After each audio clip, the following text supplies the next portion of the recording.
Byron Branch. I'm a neurosurgeon at Carolina Neurosurgery and Spine Associates in Charlotte, and I have been practicing here for about 10 years now. Spinal stenosis is a very common disorder of the spine that we see in a high number of patients. The spinal stenosis in our patients tends to occur primarily from 2 or 3 pathologies, both or all of which are related to aging or mileage accumulation, and that's arthritis and disc bulging or disc protrusions are the main 2 causes of spinal stenosis, which in fact means narrowing of the spine, or narrowing of the spaces around your nerves, is what spinal stenosis means. As stenosis or narrowing can occur in different areas depending on where it occurs, different individuals, both of whom have spinal stenosis, may have vastly different symptoms. And so we really rely on our examination that's performed during your doctor's visit and the imaging that we obtain of your spine to help us determine where the narrowing is occurring and kind of how that corresponds to the symptoms that someone may be having. Ultimately, surgery is recommended when we have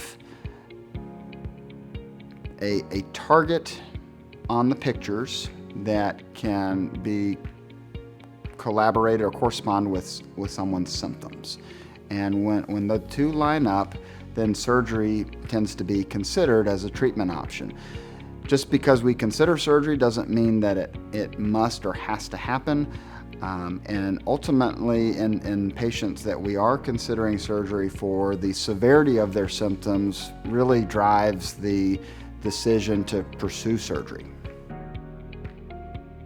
Common surgical procedures to treat spinal stenosis are surgeries that we term microdiscectomy, laminectomy, hemilaminotomy, foraminotomy, or even spinal fusion in certain circumstances. Those are long, big doctor words that describe what we're working on in parts of the spine to address or remove the spinal stenosis that may be occurring in different areas in different individuals.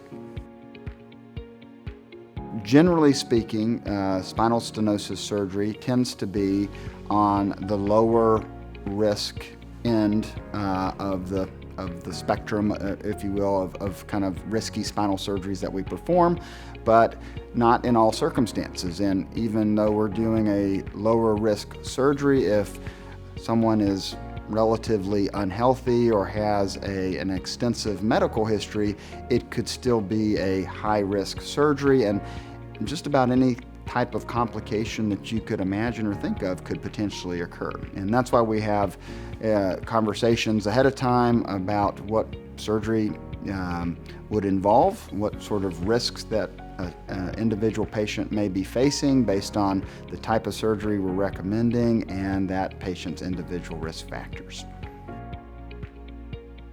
Common misconceptions about spinal stenosis, in my opinion, would be that, for instance, my doctor told me that I have spinal stenosis, implies that a surgery is necessary or would help that individual's symptoms.